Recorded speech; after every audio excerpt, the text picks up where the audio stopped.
makes them think they're kids. Somebody broke in or something, but there's no signs of anybody breaking in. You know, the doors are still locked, but you know, everything's thrown around. I mean, it looked like somebody vandalized it. So.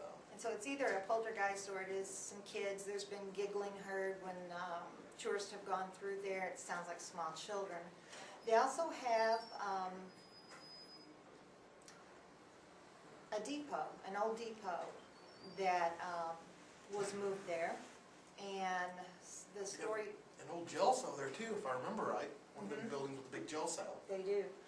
The depot is supposedly haunted by a woman who was waiting on her fiance to come home from the war, and she found out that he had been killed after she had waited there for 3 days waiting for his train to come in, and so she hung herself from the rafters of the depot, and she's been seen.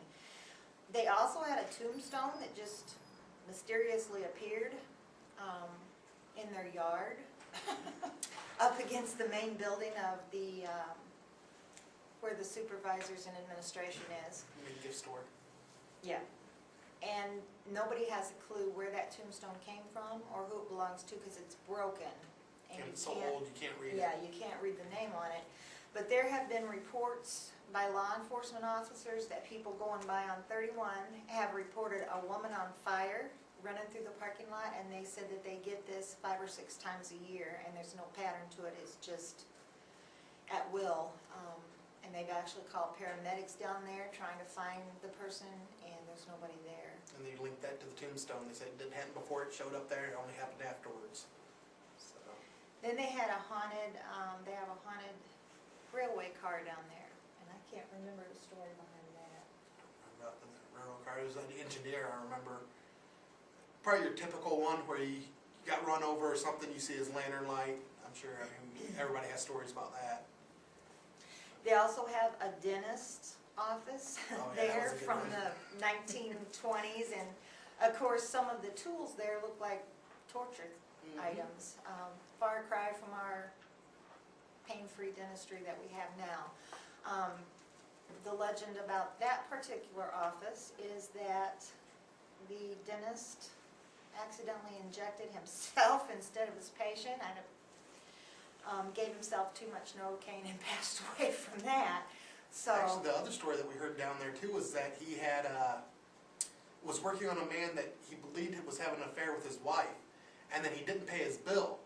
So the next time he came in, he ended up sewing his mouth shut. So goes to show you got to pay your bills. then they have a log cabin, and I forgot where that was moved from. And it is haunted by unknown persons or persons. But it was just kind of cool to go in there, and they had a storyteller sitting in there that told a tale of a haunting, not that particular one. But it was really a lot of fun to go down there. Even if you don't see anything, it's fun to go through those buildings. Yeah, just learn the history of the place. I mean, that's one of the big things with our group here is we do a lot of the history. Any location that we go to, we always go back and try to get plot records. We try to figure out, you know, who owns it. You know, are these legends true? We try to find newspaper articles, anything we can that will back up, you know, the stories that's being told to us. Just because somebody says a place is haunted, we don't take that at face value. You know, we want the scientific evidence to back us up. We venture up into Michigan, and we've been up to a crypt. It's a mausoleum, actually, and it has one name on it. Actually, there are 12 people interred in that mausoleum, but the most famous story is there's a mansion right across the street from the mausoleum that used to be all part of one property. And they split the property, and now a road goes through there. But originally, it was just right there on the property. It was connected to it, and the people who lived in the mansion across the street had a 2-year-old boy who died. We don't know from what. But he is interred at the mausoleum, and the mother was so distraught when her son died that she had an underground tunnel built so that she could walk over in any kind of weather and get into the mausoleum. And she went insane and went over there and would hold her child night after night and diaper it and sing to it until the baby just rotted and fell apart.